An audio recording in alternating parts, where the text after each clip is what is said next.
ou sempre, pelo menos, planeje ser breve. Abre em Lucas comigo, Evangelho de Lucas. É uma palavra que há algum tempo desejava ministrar para os irmãos. Capítulo 22. Eu peço que você me empreste a sua atenção. Não desvie. Se tiver muito quente, aumenta a velocidade do ventilador aí, irmãos. Puxa para perto de vocês, sabe?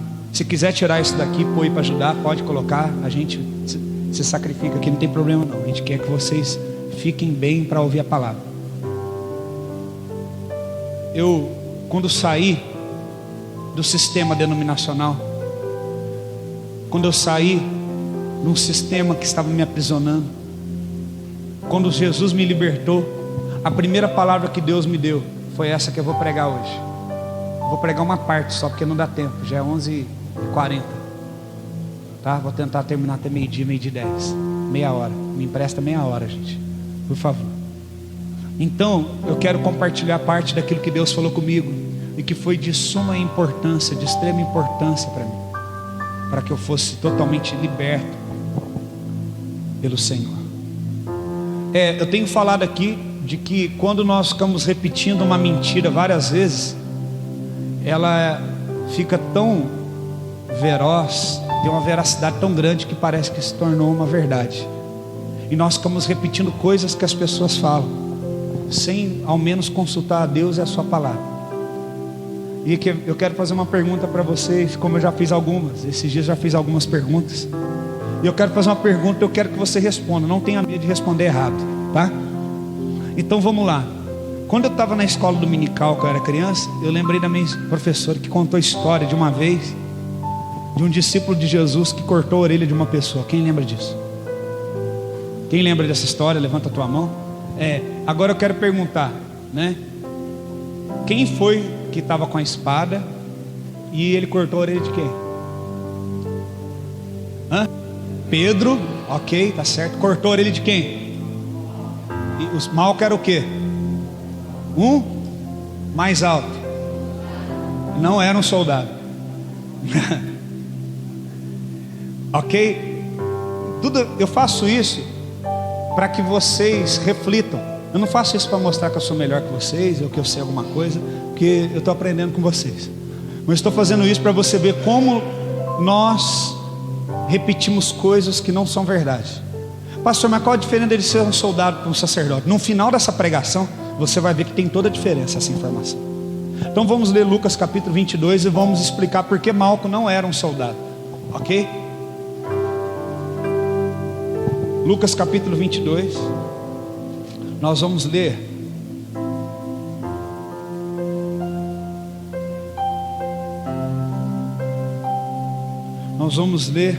a partir do versículo 46, porque todo mundo aqui já conhece a história do Getsemane, que Jesus se retirou para orar, os discípulos estavam dormindo, então não precisa de eu ler para nós ganharmos tempo.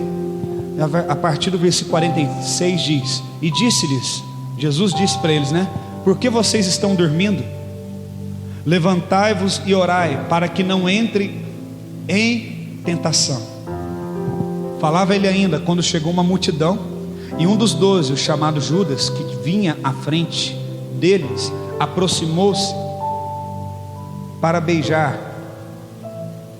Jesus, porém, lhe disse: Judas, com um beijo você trai o Filho do Homem? Os que estavam ao redor dele, vendo o que ia acontecer, perguntaram: Senhor, devemos ferir com a espada?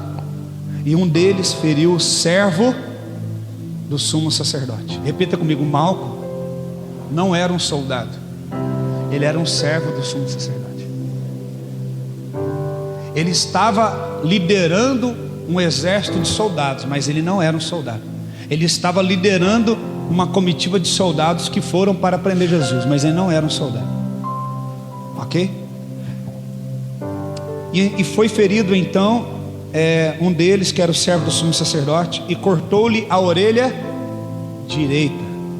Ok? Fala comigo, a orelha direita. Mas Jesus o acudiu, dizendo: deixai, basta. E tocando-lhe a orelha, o curou. Amém? O tema dessa mensagem é: o que você precisa saber sobre Malco? Repita, fala para o teu irmão, fala: o que você precisa saber sobre Malco? Eu quero fazer uma pequena introdução e então eu vou trazer essa mensagem que é muito simples e objetiva.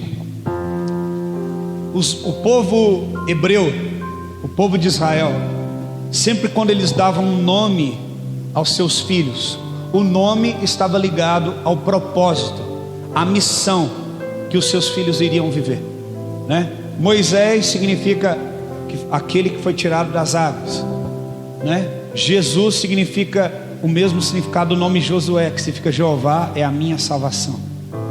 E aí então você vê que cada nome cruza exatamente com a missão de cada uma dessas pessoas, cruza com a identidade e com o propósito de cada um deles. Nada é por acaso. Naquela época nada era por acaso. Eles oravam a Deus e Deus falava qual era o nome. Você vê que quando João Batista, a mãe de João Batista foi ficar grávida dele, um anjo foi até o pai de João Batista e falou: olha, ele vai ser assim, ele vai viver dessa forma, é esse o propósito que eu tenho para ele, o nome dele vai ser esse. Com Jesus foi a mesma coisa. O anjo foi até Maria, falou o nome que ele deveria ter e qual seria o propósito dele. Pessoas não nascem por nascer, não nascem simplesmente por um desejo de um casal que tem vontade de ter um filho. Isso é um meio que Deus usa para que pessoas nasçam para cumprir um propósito nessa terra. Você nasceu para cumprir um propósito. Por isso que a palavra de Deus fala que quando nós estivermos diante do Senhor, nós teremos um corpo glorificado, transformado, e também receberemos um novo nome que ninguém sabe, só Ele sabe, porque só Ele sabe o real propósito para você. Nós vamos ser redimidos, tanto no propósito, tanto na nossa natureza, tanto no nosso nome, na nossa identidade. Eu lembro que quando eu estava namorando com a minha esposa, né? Na época era namorada, e nós estávamos orando para saber os propósitos de Deus para nós. Deus nos revelou, para mim e para ela, que nós teríamos 2 filhos, que seriam uma menina e um menino. Primeiro uma menina, Deus mostrou que nasceria primeiro a menina e depois o menino, e Deus falou exatamente o nome deles para nós. Falou que o nome da menina seria Sara e o nome do menino seria Samuel. E o Senhor falou: não se atreva a mudar o nome deles, porque eu escolhi esse nome para eles. Eu creio que há algo muito especial sobre a vida da Sara e algo muito especial sobre a vida do Samuel, e que Deus irá usá-los, já estão usando e irá usá-los poderosamente nessa terra, porque eles não nasceram de uma vontade da carne, minha e da Daniela. Eles nasceram da vontade de Deus. Há um propósito. E assim foi com a vida deste homem. O nome dele era Malco. Cita no Evangelho de João, capítulo 18, no versículo 10. João capítulo 18, versículo 10 cita assim: então Simão Pedro, que tinha uma espada. Agora em João fala o nome tanto de Pedro, que não fala em Lucas, e o nome de quem foi ferido, que também não fala, não cita no texto de Lucas. Fala que Pedro, que tinha uma espada, ele desembainhou a sua espada e feriu o servo do sumo sacerdote, cortando-lhe a orelha. E o nome dele era Malco. Ok? Amém? Glória a Deus. O nome dele, Malco. Irmãos, Malco no grego, no original, significa rei. Repita comigo: rei. Quando Malco nasceu, a Bíblia não conta a história de Malco, o nascimento dele, mas nós temos algumas pegadas para podermos entender a sinalização de Deus. Se Deus permitiu que o apóstolo João colocasse o nome dele, você vê que Lucas não colocou, porque Lucas deu ênfase à ferida, porque Lucas era médico, e João agora dá ênfase ao nome. E o nome está ali porque era da vontade de Deus que estivesse, para que fosse um sinal, para que nós pudéssemos entender e as peças se encaixassem. O nome dele era Malco, que significa rei. Se você não consegue compreender a função do sacerdote, que eu já expliquei várias vezes aqui, o que um sacerdote fazia, né? Ele levava a oferta ao altar de Deus e pegava o sangue para a expiação do pecado e jogava nas pessoas. Então ele fazia todo esse cerimonial para a expiação do pecado do povo. E todo sacerdote ele tinha ele tem uma posição de governo. Você vê que a palavra de Deus fala que Deus nos constituiu como reino de sacerdote. Reino de sacerdote. Você pega Apocalipse e fala, e Deus, né, e para Deus os constituiu reino de sacerdotes. Então, quando você vê o nome de Malco como rei, você entende claramente que a família dele, quando colocou esse nome, já colocou com um propósito, que ele seria um sacerdote. Acabei de explicar, porque o rei significa um modelo de governo, reino de sacerdote. Se ele era um ajudante de um sumo sacerdote, então ele, com o nome de rei, o que significava? Que ele estava se preparando para também ser um sacerdote, ok? Então o nome dele é rei. Por quê? Porque ele teria uma posição de governo sacerdotal. Ele seria um sacerdote, ok? Isso nos aponta através do significado do nome dele. Então, Malco, ele não trabalhava para qualquer sacerdote. Existiam vários sacerdotes, presta atenção aqui. Existiam vários sacerdotes, e esses sacerdotes eram liderados pelo sumo sacerdote. O sumo sacerdote é o sacerdote que cuida e lidera outros sacerdotes. Os sacerdotes, eles trabalhavam no templo para servir o povo. O sumo sacerdote trabalhava para os sacerdotes e os sacerdotes para o povo. Quantos entenderam? O sumo sacerdote seria aquele sacerdote com um título maior, a qual ele cuida de assuntos de organização, da parte sacerdotal, dos interesses, dos assuntos sacerdotais. Este é o sumo sacerdote. E naquela época, tinha 2 sumos sacerdotes sobre Israel. O sacerdote, ele era respeitado como uma autoridade. Quando eu fui no Quênia junto com o Adriano, em todo lugar que o profeta ia, ele era respeitado como uma autoridade. Não é assim, igual aqui na igreja vocês me respeitam e lá fora, pastor, ninguém está nem aí. Lá ele era respeitado como uma autoridade. Na África, qualquer pastor que tem um ministério respeitável, ele é reconhecido como uma autoridade. E isso é bíblico, né? Então, existia 2 homens que tinham essa posição de liderança, que era Caifás e Anás. Anás e Caifás. Esses 2 homens eram os 2 sumos sacerdotes que estavam no suprassumo, estavam acima de todos os sacerdotes de Israel, liderando toda a parte toda a casa sacerdotal de Israel. Eles decidiam, as decisões vinham deles. E Anás e Caifás, eles eram sacerdotes comprados. Eles tinham muita ligação com Roma. Eles tinham muita ligação com os líderes de Roma que ali estavam na época. Você vê nos filmes, você lê na história, na Bíblia, não tenho tempo de eu ler agora, em várias reuniões em que está aquele romano, esqueci o nome, Herodes, né? Em várias reuniões que Herodes está, Caifás e Anás estavam junto, falando, representando os sacerdotes e o povo, falando: olha, o povo está seguindo um tal Jesus aí que fala que é Messias, você tem que fazer alguma coisa, você tem que prender ele. Então Anás e Caifás, que deveriam ser sacerdotes, que cuidam da parte sacerdotal para interesse do reino, eles estavam usando daquela posição de governo que Deus deu, da supremacia que eles tinham, reconhecida pelos homens diante de Deus, para fazer acordos políticos, para que os seus interesses fossem respeitados. Eles queriam usufruírem dessa posição e terem poder sobre os homens, e Jesus estava atrapalhando isso. Então eles tinham que tirar Jesus de cena, eles tinham que matar Jesus. Então eles ficavam indo até Herodes. Não foi Roma que desejou matar Jesus, foi o sumo sacerdote Caifás e Anás. O inimigo número 1 de Jesus naqueles dias na terra, humano, era Caifás. Ele que mandava os fariseus irem até as predições de Jesus para ouvir o que ele estava falando, e eles traziam essas informações. E esse modelo de governo sacerdotal de Caifás e Anás me lembra muito o modelo sacerdotal hoje, instituído por muitas igrejas, em que os líderes utilizam de uma autoridade que Deus constituiu a eles, os colocou nessa posição de autoridade para fazer política, para escolher pessoas para fazerem as coisas segundo lhe apraz. Quantos estão entendendo o que eu estou falando aqui? Pastores políticos. Não, aquele irmão dá um dízimo alto, então eu vou colocar ele para cuidar disso aqui na igreja, porque se ele tem um dízimo alto e ele cuidar disso aqui na igreja, ele vai dar mais e mais dinheiro. Não importa a vida dele, não importa se ele vive uma vida de santidade. Quantos estão entendendo? O filho daquele irmão lá que dá dinheiro embarcou na aventura agora de querer tocar na igreja.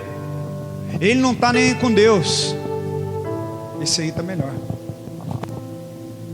Ele não tem uma vida de santidade, mas eu vou colocar ele para tocar lá, porque o pai dele dá dinheiro na igreja. Quem está entendendo? E outras coisitas mais que todo mundo sabe. Decisões pautadas em política. Política é um padrão humano, não é um padrão do reino. Então, chega a época de eleição, você vai ver o tanto de político que vai procurar a igreja. E algumas igrejas colocam até esses políticos dentro da igreja e no altar, para ele pegar o microfone e falar. Com todo respeito, nós devemos orar pelos governantes. A Bíblia fala isso, mas a Bíblia não fala que você deve dar um microfone para o governante falar no altar da igreja, porque isso é uma posição do sacerdote, é a posição de quem recebeu a autoridade espiritual. Não é o lugar dele estar ali. E aí colocam a igreja para ficar dando santinho. Toma aqui 20 para você, 50 para você, leva lá no seu trabalho, e nós em troca vamos ganhar um terreno. Esse modelo de governo já existia naquela época, irmãos. Vocês estão escandalizados por quê? Isso já existia há mais de 2000 anos atrás. Isso não é de hoje não. A igreja está nos últimos dias. A igreja... Irmão, isso já existia lá naquela época.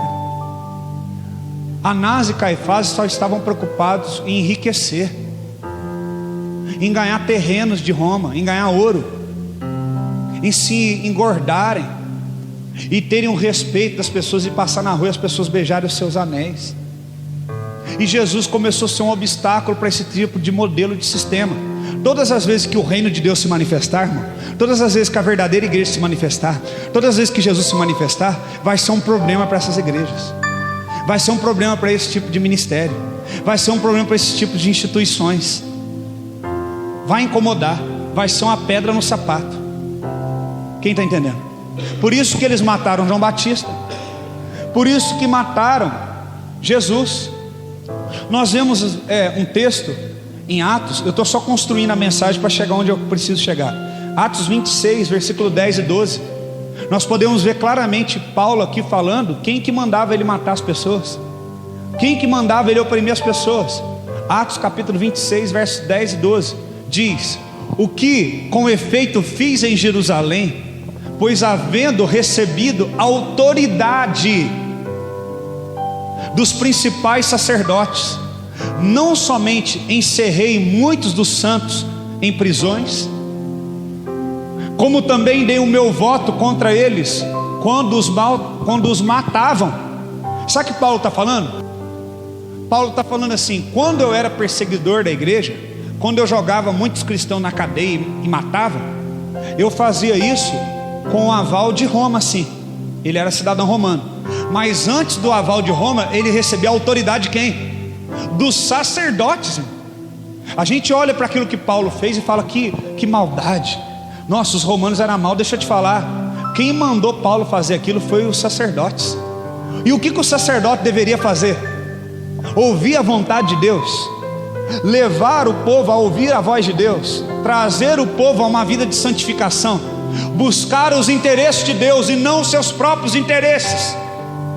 E esses sacerdotes estavam matando, porque aquele que consente na morte de alguém também é assassino. Aquele que abre a boca para amaldiçoar o seu irmão também é assassino. Aquele que vira e fala para o seu irmão: se você não fizer isso, você está debaixo de maldição. Será que é um dos sacerdotes como esse aqui? Se você sair da minha igreja, cuidado, hein? Que quem sai da minha igreja bate o carro, morre, filho acidenta, né? A mulher pega câncer.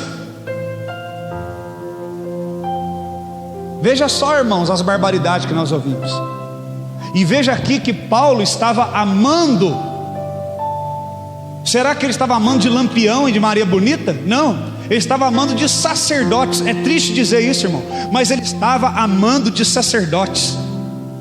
Não contentaram em matar o nosso Cristo, o nosso Messias, o nosso Senhor e Salvador Jesus Cristo, mas agora estavam querendo calar a igreja, jogando na prisão.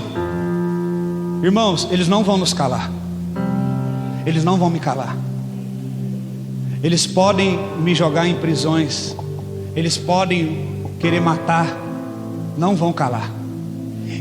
E ali fala, como também dei o meu voto contra eles quando os matava, como foi na morte de Estevão, o primeiro mártir da igreja primitiva.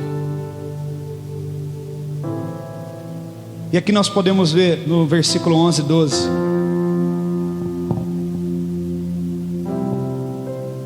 e castigando-os muitas vezes por todas as sinagogas, obrigava-os a blasfemar.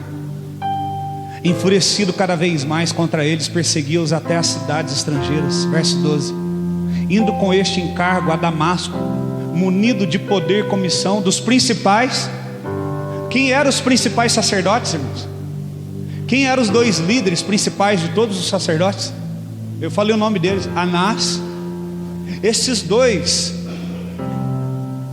sem a graça de Deus, estavam querendo exterminar com a igreja. Engraçado que aqueles que usavam do nome de Deus e da autoridade que Deus nos deu, eram os mesmos que queriam parar com a vontade de Deus. E hoje vai ser diferente? Não. Não é o pai de santo, irmão, que quer parar com a igreja, não. Sabe? Se você falar com o pai de santo, ele vai até falar, ó, que Deus abençoe vocês lá. Mas é pastor que quer parar com a igreja. É bispo, é apóstolo. É esses que se acham donos da igreja.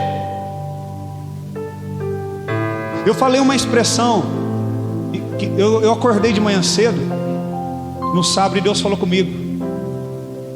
Eu falei, Senhor, é verdade, o Senhor tem razão. Deus falou comigo, essa expressão, pescar em aquário dos outros, essa expressão não é de Deus, essa expressão é do homem. Então veja só que aqui, eu nunca desejei e nunca fui atrás de nenhuma igreja trazer ninguém para vir para cá. Mas aqui existem muitos irmãos que vieram de outros ministérios para cá. Cada um teve o seu motivo, né? Eu creio que Deus trouxe vocês. Seria errado eu entrar lá dentro e tirar vocês. Mas se vocês vieram até aqui recebendo uma palavra e vocês desejam ficar aqui, nem eu, nem ninguém pode contra isso. Então eu ouvi essa palavra e Deus falou comigo, pescar no aquário dos outros. Primeira coisa, uma pessoa que vira e fala assim, olha, você está pescando no meu aquário. Primeira coisa, ela está assumindo, ela sem pensar, ela está assumindo que ela criou um sistema para prender pessoas. Porque um aquário não é o lugar de um peixe. O peixe deve estar no rio ou no mar. Um aquário é um lugar onde você coloca o peixe e fala para as pessoas, é algo ornamental. Olha lá, eu tenho um peixe. Mas pergunta para o peixe se ele está feliz de estar lá. E não está. A primeira coisa que a pessoa que diz que quem pesca no aquário dela está errado, ela que está errado, porque ela está assumindo que ela criou um sistema a qual ela prende pessoas. E Deus não quer que você seja preso. Deus quer para a liberdade que Cristo te libertou. Não sujeitais mais a jugo de escravidão. Então eu não vou ser intimidado por esses recados.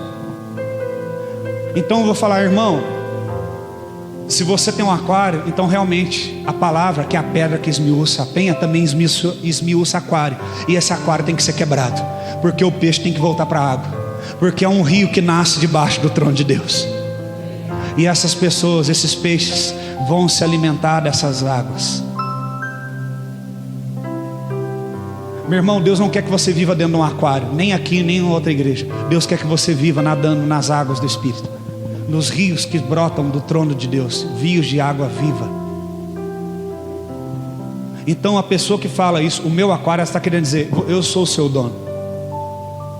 Irmãos, nós só temos um dono, e a palavra de Deus fala que nós somos a propriedade exclusiva dele. Você é uma propriedade sim, mas exclusiva de Deus e para Deus, e não pertence a mais ninguém. Você é de Jesus. Esses líderes, esses sacerdotes que mandavam prender, que mandavam castigar, que faziam com que se blasfemassem, que matavam, esses sacerdotes fizeram um plano, você pode ler, na alta madrugada, ordenou que os soldados, porque todos os sacerdotes, ele tinha uma guarda sacerdotal. Eles tinham soldados que faziam sua guarda. que faziam a sua segurança armada. E então Malco, agora eu vou entrar em Malco, que era um servo do sumo sacerdote. Então o Malco, ele poderia ser ou um aprendiz de sacerdote, ou até mesmo um sacerdote servindo a um sumo sacerdote. Quantos entenderam? Na linguagem de hoje, ele seria um pastor auxiliar, ou um pastor que serve a um bispo, a um apóstolo, ou que seja, qualquer título que seja, querubim, vice-deus, sei lá, tanto título que tem hoje. Ok? Esse era Malco. E aqui a Bíblia fala que ele era um jovem. Se ele era jovem, ele era novo, ele não era adulto ainda. E a Bíblia fala que esse jovem Malco estava liderando estes soldados. Ele não era um soldado, ele era um sacerdote que estava indo representando Anás e Caifás para prender Jesus, e levou os soldados da guarda sacerdotal junto. Então você vê que mudar a mentalidade de dizer que Malco era um soldado para um sacerdote muda toda a mensagem. Há uma importância muito grande. Então eu quero que você imagine comigo, para a gente terminar logo essa mensagem, Malco indo, liderando aquele exército. Só que tem o seguinte: sempre quem batia de frente com Jesus era Caifás. No dia que foi para prender Jesus, e eles sabiam que Jesus estava lá no monte orando com os discípulos, porque Judas já tinha falado tudo, o X9 já tinha entregado tudo, eles com tudo planejado, bem arquitetado. É assim que sacerdotes como Caifás e Anás fazem. São as suas reuniões, estratégias para impedir as pessoas, para parar as pessoas. É desse jeito que funciona. Como vamos parar Jesus? Nós temos que dar um jeito. E eles arrumam Judas lá no meio de Jesus para comprar ele, para ele entregar tudo de mão beijada. Então você imagina que Caifás é tão covarde que quando ele vai executar o seu plano de prender Jesus, ele não vai, ele manda o seu representante. É isso que os Caifás da vida fazem. Eles não querem sujar suas mãos, eles colocam os seus discípulos, eles colocam os seus aprendizes. E quando der errado, eles vão virar e falar o quê? Não foi eu que fiz, foi ele. É ele que está debaixo de rebelião, é ele que está indo contra Deus. Eu não sei de nada. É ele que desobedeceu, é ele que fez isso. Ah, deu errado, é ele. Eles usaram a ingenuidade de Malco para representar. Malco, hoje, você de sacerdote, você tem uma tarefa hoje homenageada. Você vai representar o sumo sacerdote. Como? Eu vou emprestar minha guarda para você, você vai lá prender Jesus. O assunto mais badalado no momento de Israel: Jesus, você que vai lá, não é eu não. Aí Malco, nossa, imagina o Malco estreando, pegando a roupinha nova dele, de estreia, né? Vou estrear hoje. Hoje eu vou pregar no lugar do bispo, hoje eu vou pregar no lugar do apóstolo, hoje eu vou pregar no lugar do pastor presidente. Meu Deus. E mal sabia Malco que ele estava caindo numa furada. E foi isso que Deus falou comigo, irmãos. Eu era um Malco no passado. Eu, na minha ingenuidade, no desejo de querer servir a Deus e a casa de Deus, eu fiquei abaixo, amando de homens como Caifás e Anás. Homens que só levavam o nome de Deus, mas em nada desejavam levar o nome de Cristo. Eles queriam muito pelo contrário, parar a obra de Cristo. Queriam só satisfazer os seus próprios interesses.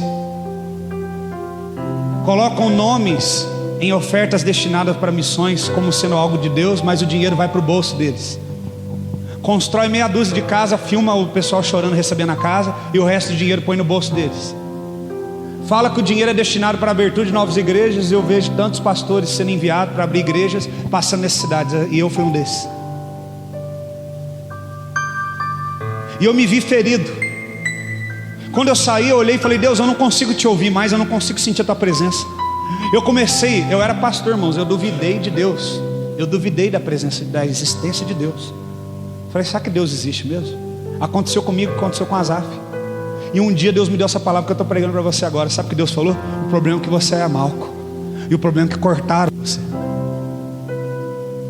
O problema é que você foi vítima de um sistema que gerou em você uma debilidade.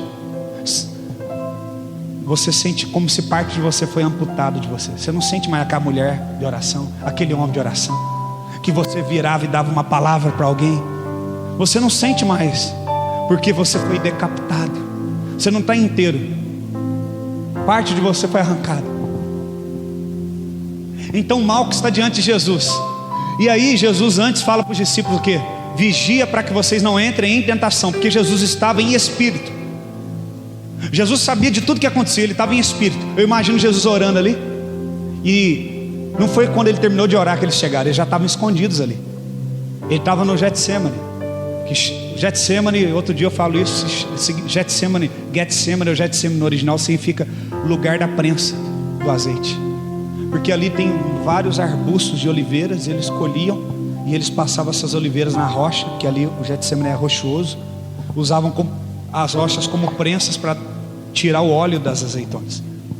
E aí você entende que ali quando Jesus fala, seja feita a vontade, não a minha, ele se torna de fato Jesus Cristo. Cristo significa ungido, Messias. Jesus, Jeová é minha salvação. Então ele foi ungido para nos salvar. Quando ele ali deixou de fazer a vontade dele, saiu o óleo, deixou de ser uma azeitona para ser óleo, para ser ungido para o propósito a qual Deus o designou. No Getsemane, no lugar da prensa, onde a azeitona é triturada. Então ali Jesus estava em espírito. Então quando Malco chega, dentro desse contexto, eu entendo que Jesus ele não interpreta a atitude de Malco com vistas humanas, mas Jesus, que sempre sonda tudo, ele sonda o coração de Malco. E alguma coisa que a Bíblia não fala, Jesus viu nesse Malco. Porque senão Jesus, de todos os sacerdotes que Jesus teve diante, esse foi um dos poucos que Jesus virou e agiu com compaixão. Porque para os outros sacerdotes Jesus só descia a lenha. Mas Pedro arranca a espada e corta a orelha de Malco. Então eu tenho uma primeira palavra para você: tome cuidado com quem você anda, em qual missão que você está, porque isso pode custar a sua cabeça. Pedro não tirou a espada para cortar a orelha, ele tirou a espada para tirar a cabeça dele. Só que errou e cortou a orelha. Irmãos, muitas vezes a nossa cabeça está a prêmio, porque nós estamos numa missão que tem o nome de Deus, mas que não tem a essência de Deus.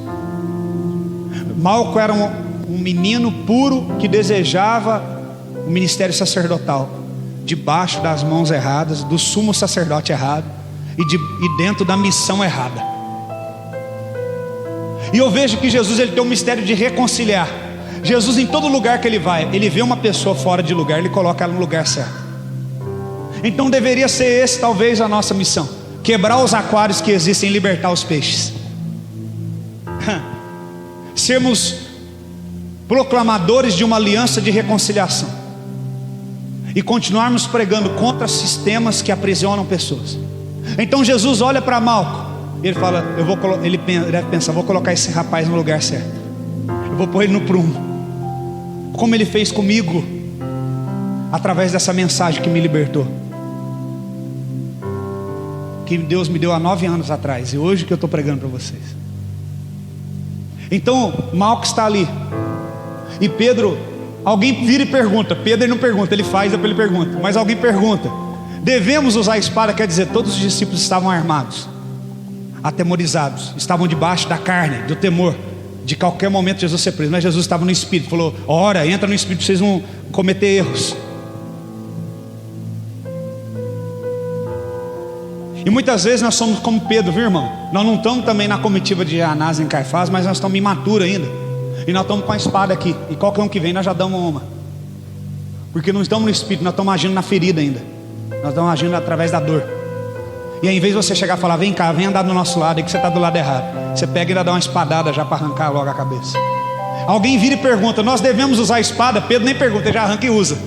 E quando alguém estava perguntando, Tiago, ele já estava metendo a espada no cara. Pedro é muito louco mesmo. Senhor, devemos... Ele... Aí Jesus olha assim: estou falando para vocês orar, estou falando para vocês agir no Espírito. Vocês foram levantados para fazer diferença, não é para ferir mais quem está ferido, não. Vocês foram levantar para reconciliar, para colocar aqueles que estão debaixo desse sistema de escravidão, colocar eles para ser libertos. Meu irmão, tem gente que está aqui no Rei Jesus e que ainda está dando espadada nos outros. Deus te colocou aqui para ser curado e para direcionar aqueles que precisam ser direcionados. Deus não te colocou para dar espadada nos outros. Ai, aqueles da religiosidade, aqueles que tem um culto domingo à noite, aqueles que o pastor só terno e gravata. Meu irmão, não somos melhores que ninguém. Somos chamados para o ministério da reconciliação. Não somos chamados para usar a espada para ferir. A espada é para trazer para Cristo. Por isso você não deve agir na emoção, na carne, não agir na ferida. Por isso que o Senhor está falando, entra no Espírito, para você entender o que está acontecendo. E então Pedro vai e corta a orelha direita. E aí é algo mais interessante ainda, porque ele era um sacerdote que estava indo na missão errada, representando a pessoa errada, estava indo em nome de Deus para prender o Filho de Deus. Que furada.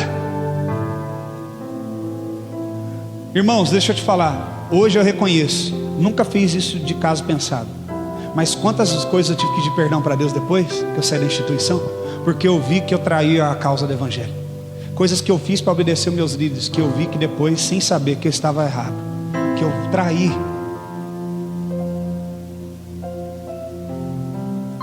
Entenderam? E aí Malco é ferido, pá, orelha direita é cortada. E o que significa isso? Vamos ver. Você dá mais um pouquinho de tempo para mim? Amém? Falaram um amém desanimado, né? Eu acho que não estão muito afim de ouvir o resto. O que trazia de mal para Malco o fato dele perder a orelha? Só a dor de perder uma orelha, a agressão física? Era muito mais do que isso. Lá em Levítico, capítulo 16, olha como é que as coisas de Deus é perfeita. Tudo isso então você perderia se achasse que Malco era um soldado. Todas essas informações. Levítico capítulo 21, versículo 17. Olha a lei dos sacerdotes. Aqui em Levítico é o livro das leis, e fala o que deveria uma pessoa ter, ou o que ela não poderia ter, que deixava que ela não poderia ser um sacerdote. Levítico 21, 17 diz: fala a Arão, que é o líder dos levitas, né? Dizendo: ninguém dentre os teus descendentes, por todas as suas gerações, que tiver defeito, se chegará para oferecer pão a Deus. Verso 21: nenhum homem dentre os descendentes de Arão, o sacerdote, que tiver algum defeito, se chegará para oferecer ofertas queimadas do Senhor. Ele tem defeito e não se chegará para oferecer o pão de Deus. Na minha tradução fala: qualquer homem com deformidade.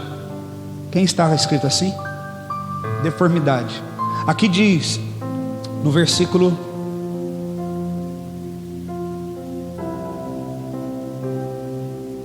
verso 19 e 20: o homem que tiver o pé quebrado, ou mão quebrada, ou for corcunda, anão, ou tiver, o que é esse negócio aí? Ou que tiver sarna, está escrito aqui, até mesmo testículo quebrado, o órgão genital quebrado, corcunda, anão, que tenha qualquer defeito na vista, que esteja com feridas purulentas, ou com fluxo, que é isso? Sangramento, ou que tenha testículos defeituosos. Ele não podia ter nenhum defeito físico, né? Existe uma outra versão que fala que ele não podia ter nenhuma parte quebrada, como está falando, nenhuma parte decepada. Na minha fala também. Qual é o seu versículo que está falando aí? Na minha fala isso também, mas na Genebra. Aqui fala no 21, 12. Cadê?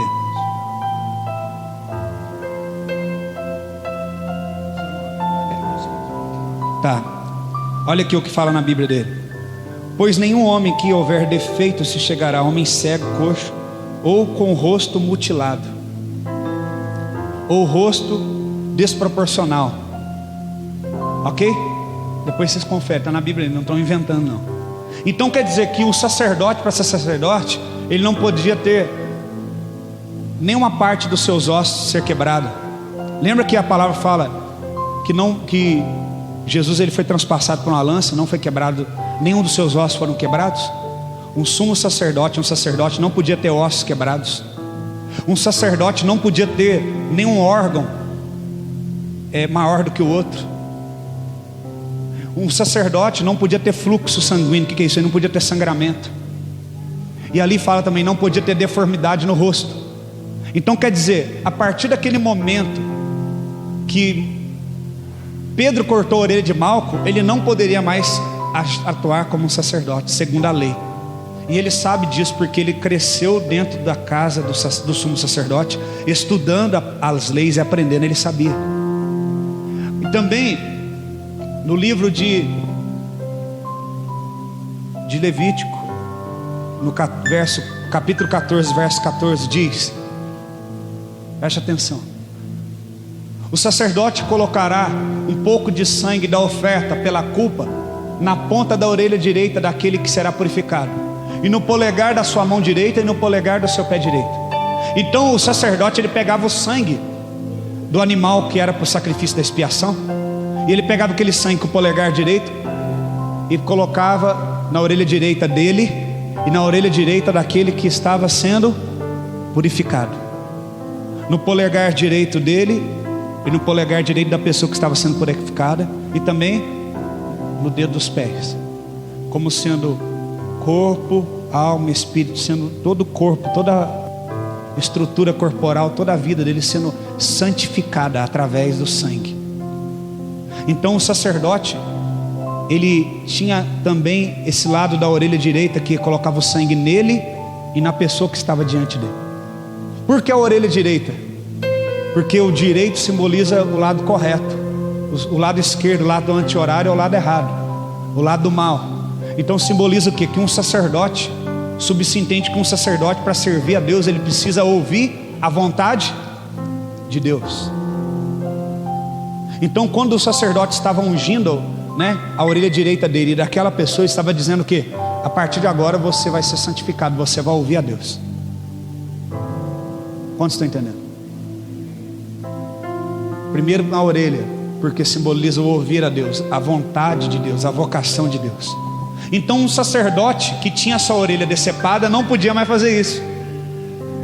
Então é muito importante saber que Malco não era um soldado, mas que ele era um sacerdote, e que a orelha dele foi cortada. E porque estava com a orelha cortada, ele não podia ser mais sacerdote. O que acontece comigo e com você? Que quantos homens, quantas mulheres que nos oprimiram e mandaram fazer coisas em nome de Deus, fez com que nós fôssemos decapitados. E hoje nós oramos e não ouvimos a Deus. Nós não temos mais sensibilidade, porque estamos decapitados. O interessante que aqui no texto também fala, eu estou resumindo porque a palavra é muito grande, que ele era servo do sumo sacerdote. E aqui no original, na minha Bíblia, o servo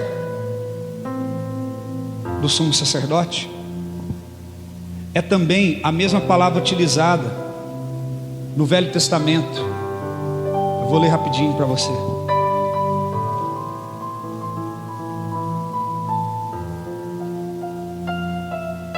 Deuteronômio, Êxodo 21, Deuteronômio capítulo 15, versos 16 e 17. Deuteronômio 15, 16 e 17. Preste atenção. Como é que uma coisa encaixa na outra?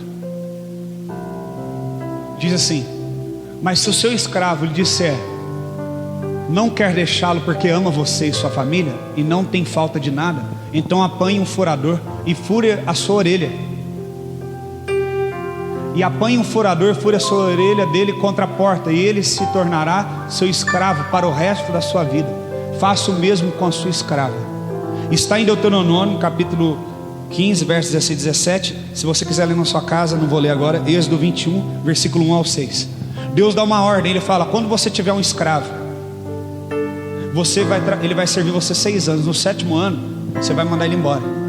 Se ele não quiser ir embora, porque ele quer ficar por amor, porque ele ama você e sua família, ele se envolveu com vocês e ele quer ficar, você pega a orelha dele, põe no portal e fura. Lá em Êxodo fala que é a orelha direita. E aquele sinal vai ser então que ele ficou ali por amor. Quando chegar alguém, um fiscal vai olhar, vai falar: não, por que passou de 7 anos ele está aqui? Aí vai mostrar a orelha. Ele ficou aqui servindo por amor, não é mais por ser escravo. Ele ficou porque ele ama ficar aqui. Ele não tem obrigação mais de ficar aqui. A mesma palavra usada aqui para servo da orelha furada no Velho Testamento é a mesma palavra usada ali quando fala Malco, servo do sumo sacerdote. O que significa que Malco estava por amor servindo a Caifás, voluntariamente servindo a Caifás como sacerdote. Porque ele tinha um desejo o quê? Voluntário de agradar a Deus. Não é que a gente é bobo, não é que a gente não tem conhecimento, mas que há uma voluntariedade dentro de nós. A mesma palavra utilizada também para Cristo, que se esvaziou e assumiu a forma de servo. Esse texto também de Cristo ali, que fala que ele assumiu a forma de servo, é doulos. Doulos no grego significa significa servo voluntário, devoto e obediente. Também é utilizado para um autêntico servo de Deus. Um autêntico servo de Deus, ele tem um coração voluntário, ele tem zelo, ele é devoto, e ele se torna vítima desses sistemas. Malco, como servo, ele se tornou vítima desse sistema. Ele se deixou permitir, mas também em parte é vítima, porque ele era um devoto de Deus, voluntário à causa de Deus. E então, como é que termina a história dele aqui? A orelha dele é cortada, decepada, e ele não pode ser mais sacerdote. E todo mundo que era sacerdote era da tribo de Levi. E o sacerdote não podia ser mais nada, o levita só podia ser sacerdote. Então o que restava agora a Malco, se não virar um mendigo, ficar nas portas da cidade com os leprosos, dependendo de moedas, de comida. Mas agora Jesus, que é o reconciliador, que nos coloca no propósito, que nos coloca no caminho sempre que nós estamos saindo. A Bíblia fala que ele pegou a orelha e o curou. Vamos ler? Aqui em Lucas 22:51 diz: deixai, basta. E tocando a orelha, ele lhe curou. Sabe o que Jesus está falando nessa manhã para você que ainda está ferido? Ele está falando assim: deixa ele, deixa ela, basta. Chega de sofrer, chega de ficar com a orelha amputada, chega de ficar com o coração insensível na presença de Deus, chega de não ouvir mais a voz de Deus. Hoje a sua história vai mudar. Ninguém mais importune você, ninguém mais roube você, ninguém mais mutile você. Jesus fala: chega, basta. E a Bíblia fala que Jesus o tocando, a Bíblia fala que Jesus o tocando o curou. E esse curou no original é um curou de curar uma doença, de curar uma deformidade? Não, no original, no grego, significa salvar das consequências do seu pecado. Quando Jesus coloca a orelha de volta em Malco e fala que quando Jesus tocou o curou, e o curou que está ali no original significa salvar das consequências do seu pecado, significa que Malco recebeu, só na atitude, no olhar de Jesus, que ele estava sendo absolvido pelo único e legítimo sumo sacerdote.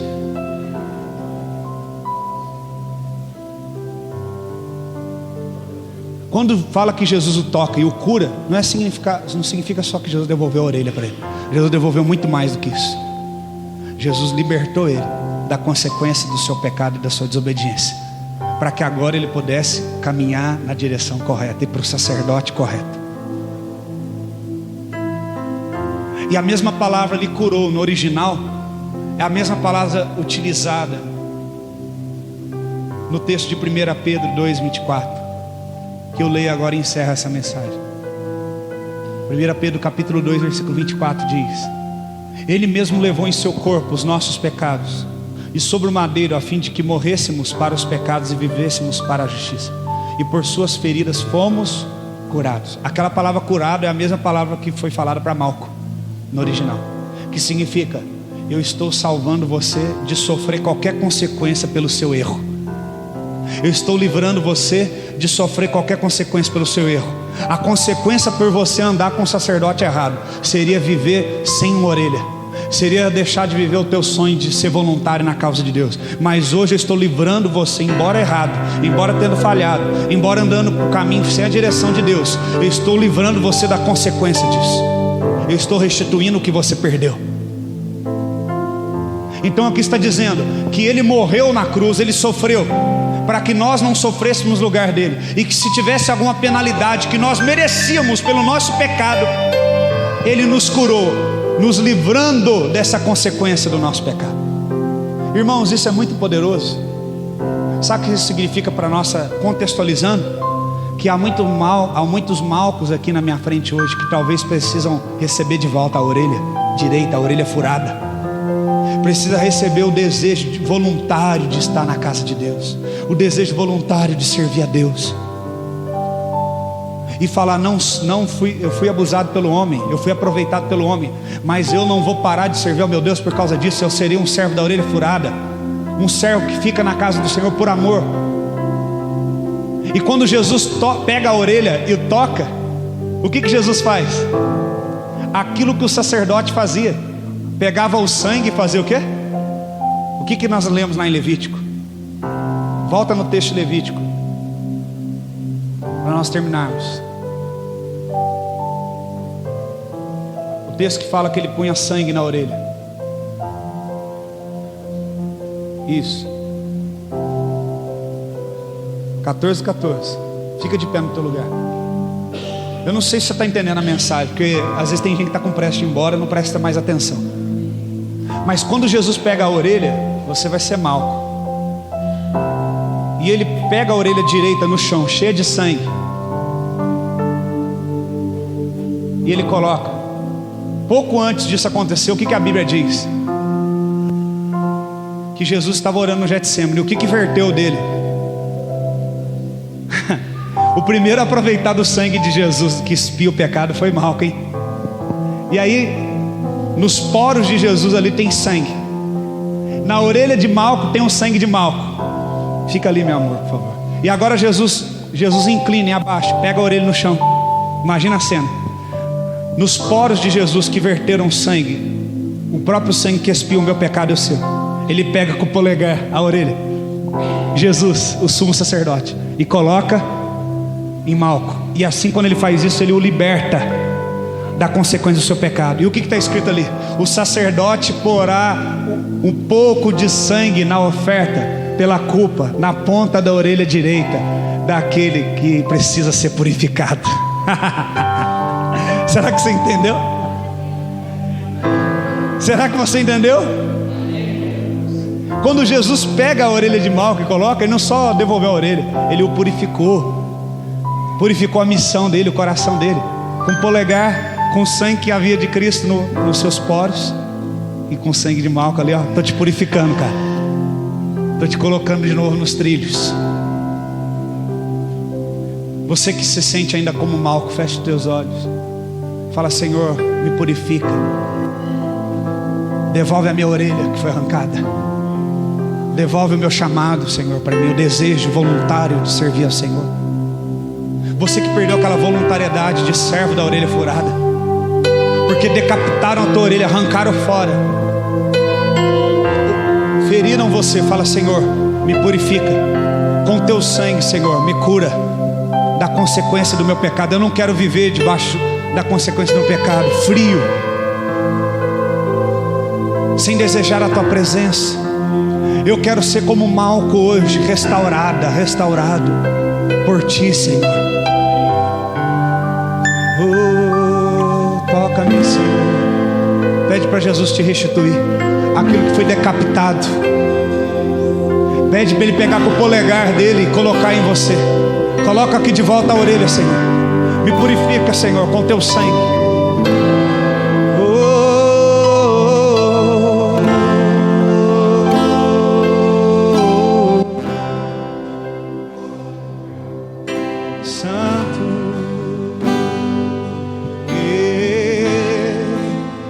Eu profetizo que a partir de hoje os seus ouvidos espirituais serão abertos. Você vai voltar a orar como nunca, ter um desejo voluntário na presença de Deus e de servir na casa de Deus. Será curado de todo mal-estar, de todo sofisma, de toda parte tua que foi decapitada e arrancada. Seja curada hoje, seja curado hoje, em nome de Jesus. Seja liberto e liberta da consequência do teu pecado. Ele nos curou. Ele nos curou. Aleluia. Quando Ele tocou Malco, Ele o curou. Porque Malco agora viu um sumo sacerdote excelente, a qual podia purificar ele. Seja purificada. Seja purificado. Seja. Lindo, lindo, lindo. Glória, glória, glorioso Jesus. Jesus. Lindo, lindo, lindo. Glória, glória, glorioso Jesus.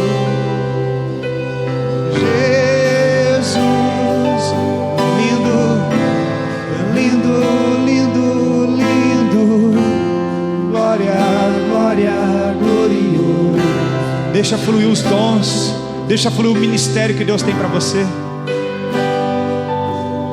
Me leva à sala do trono, mostra a tua beleza, quero ver tua face. Me leva à sala do trono,